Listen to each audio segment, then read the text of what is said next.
Folks, welcome back. My name is Rudy. You're watching Alpha Investments. I was going to do a whiteboard video, but then that would make you all happy. We don't want too much happiness. Still bear market. You're supposed to hate each other. Don't let me down.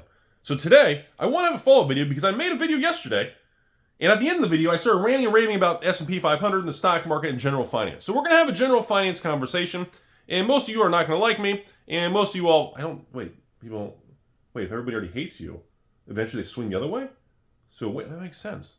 If everybody's in this category, you can't go deeper into that category. You're already in the I hate Rudy category. Eventually, if you push hard enough, I guess they bounce off the wall and end up in the other category of I love Rudy all day long. I need to come over and fix something for him. Okay, so we're going to talk about general finance, okay? And at the end of the video yesterday, you guys can check it out. I'm going to try and make sure these are uploaded in order, otherwise it just sounds stupid. I started ranting and raving about the S&P 500 and how people were giving me a hard time. Because the last 2 years, I told everybody, you should be increasing your exposure to the S&P 500 because the market's doing nothing but garbage, okay? It's been literally flat or negative for like 2 years. We peaked in May 2021, Monarch First Edition for Flesh and Blood, crypto, Bitcoin, everything hit all-time high.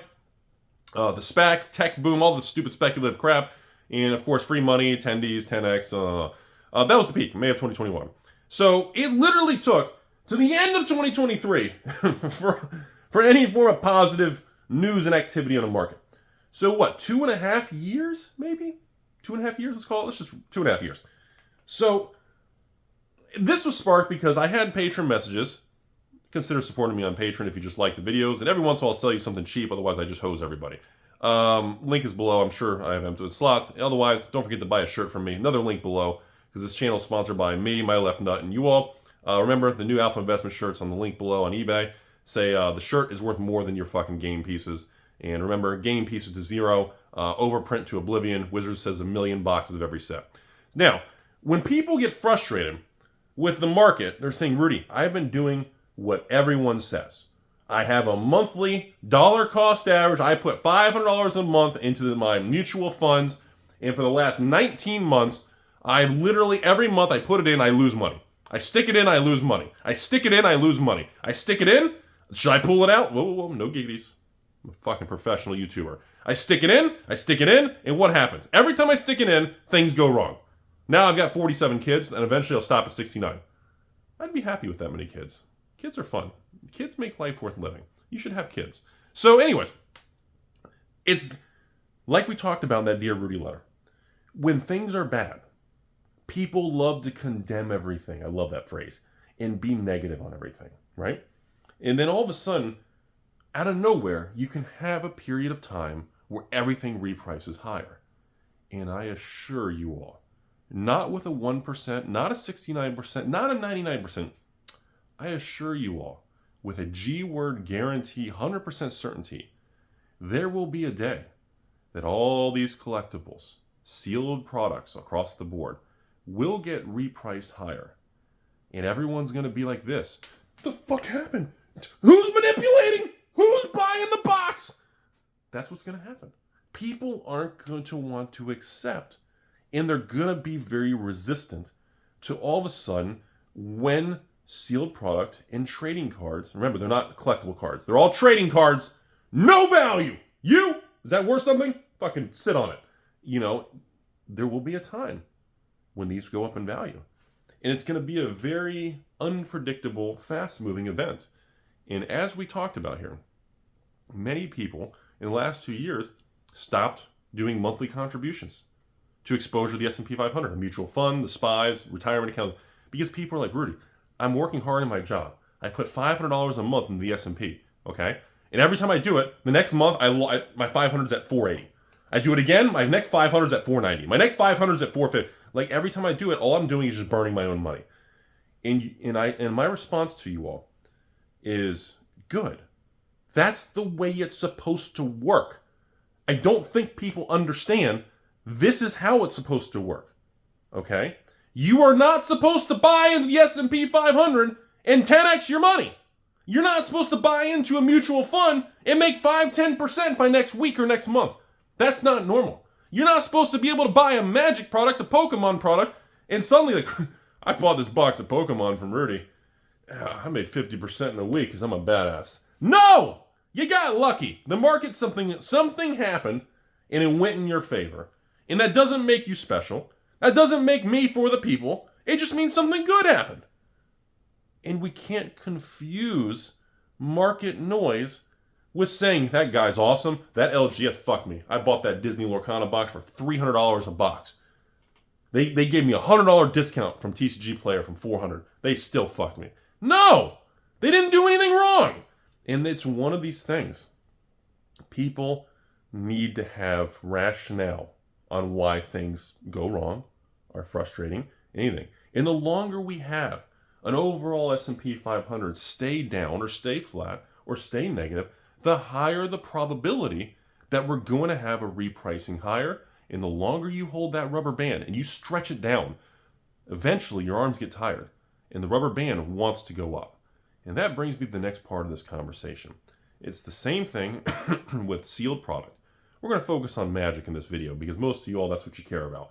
In the world of Magic, right now, if I had to say off the top of my head, what is the most negative, toxic thing you can think of? Easy. Yes, you, Bob in the back. No, Timmy, Bob, Johnny, Sally. Why are you under the desk? Stay up. What are you doing? When you say all these collector boxes and all these Magic sets, they're all worthless. They're all Hasbro and Wizards is dead. And then some jackass like me comes along and says, "Excuse me, yes. Lord of the Rings Summer Set, home run. Lord of the Rings Holiday Special, which was supposed to collapse, didn't, and is still doing incredibly well with strong single card prices. Standard sets from Phyrexia, all will be your stepsister, doing incredibly well with almost no supply before the price skyrockets. March of the Machine Collectors, serialized cards again, just like that, doing incredibly well and stable, no oversupply, very little supply before the price jumps. What are we missing here? Oh yeah, Wilds of Eldraine, it collapsed and did terrible, right? Oh wait, it hasn't. I think we're like 10 boxes away from being over $200 a box. Okay, Ixalan, Lost Caverns of Rudy's X. You go inside, you can't find your way out. I don't know. Last time I checked, it's $230 plus tag, almost $250 shipped that people are paying on TCG Player. And there's like less than 60 boxes before it goes like $300 a box. And I mean, I know it's not cool, but can we acknowledge that this shit looks good? Yeah, well, Rudy, the prices aren't going up. They're not supposed to go straight up. This is what we want. We want products to come out. Like Lost Caverns of Ixalan is a fucking perfect situation. Sorry, I'm not leaving yet. And it's perfect, okay? Look at it. It comes out at like 210, 220. Spikes at 230, 240. It is leveling at like 220, 240, 250. Bouncing around. No major restocks, no major supply, no Amazon dumps, no overprinting. Hidden high-end emblem cards and single cards people want. Fun playability. People love drafting it. They love the flavor. Holy cow, Universes Beyond matches the theme of the set. Gotta give credit where credit's due. And I know that makes me the bad guy. But this Universes Beyond, they're getting better at it. They're getting better at it. We don't have Transformers hidden in Urza's Mishra's bathroom and Optimus Prime pops out and pokes you in the face. Okay? They are getting better at it. You look at Doctor Who, you look at Lord of the Rings, you look at Warhammer 40K, don't do bad things. And all of a sudden, you realize the stuff's actually doing not bad. And then you layer on top of that, we're in a shitty market. And you want to tell me, in this weak market, with high inflation, pulled back consumer spending, and I'm looking at how well these things are holding up in a bad market? And this is an excuse to be negative? No. I've never seen such opportunity in this stuff. And instead everyone's, look, the prices are going down. It's supposed to. Now we go back to Wall Street, okay? Wall Street, again, the S&P does not return 10% exactly every year for the last 100 years. It never has, never will. It does return an average of 10 to 12% over a 100-year time frame at different rates of speed and velocity. Collectibles, real estate, all of it is the same thing. Taking things in short snapshots and small windows of time makes you look uneducated in a Timmy and makes you look like a dumbass in front of people who know what they're talking about. And I think people forget that stocks on Wall Street have a bunch of levers. I said this in the other video. All these corporate people from every company in the S&P 500, their only job every day, even when you don't want to wake up, even when you're on a weekend in the morning or late at night hiding in the bathroom, jerking off to Rudy porn, okay? When you're doing that, these companies and these people's entire life is to make money and make the stock price go up. These individuals have the ability to utilize multiple levers. They have all these hard vibrating rubbery rods and they can just move them around. And by pulling on any of these levers, they can make the stock go up. They can pull the big vibrating one and fire employees to lower overhead. They can pull this one and raise prices to get more revenue. They can pull this one and they can do a stock buyback, put less shares in the market, increase earnings per share, which makes the stock go up in price long term. They can reverse stock splits. They can regular stock splits. Doesn't change the value, but it makes people feel better. There are so many things that companies can do to make the stock go up that in the long run, unless the world ends, which then nothing matters anyways, the stocks go up. Betting against the S&P 500 long term is not a smart thing because there's only two possible outcomes in a long enough time frame. A, the S&P 500 goes to zero, and there's no point of anything even happening. We're all fucked anyways, and money doesn't have value. So, I mean, I guess there's no point in trying, right? We should all just, do stupid things. Or B, the wheel in the sky keeps turning, and eventually everything works out. The sun comes up, and you realize how stupid and closed-minded you are. And now we take that same framework of analogy, and we place it into Magic the Gathering and Hasbro.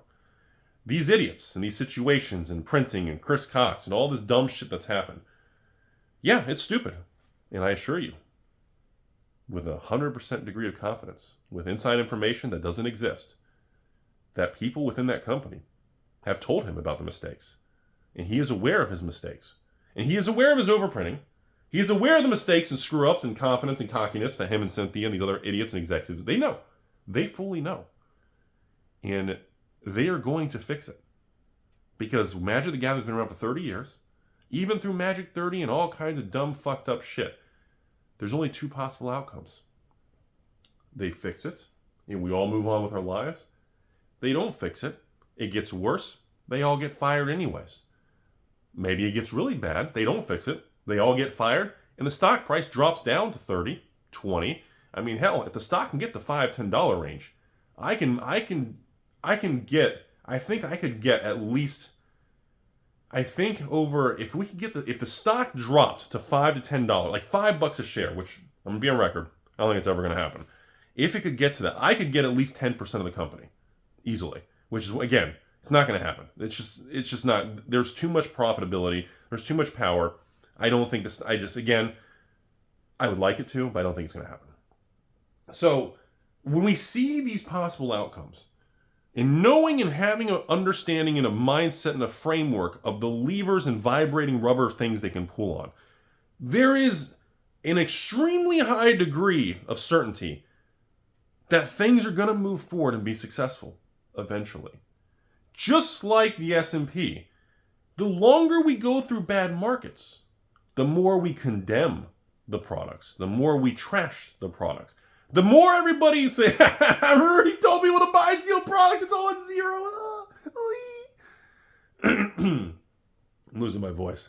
The more we do that, the higher the degree of probability for substantial wealth transfer and a wealth increase.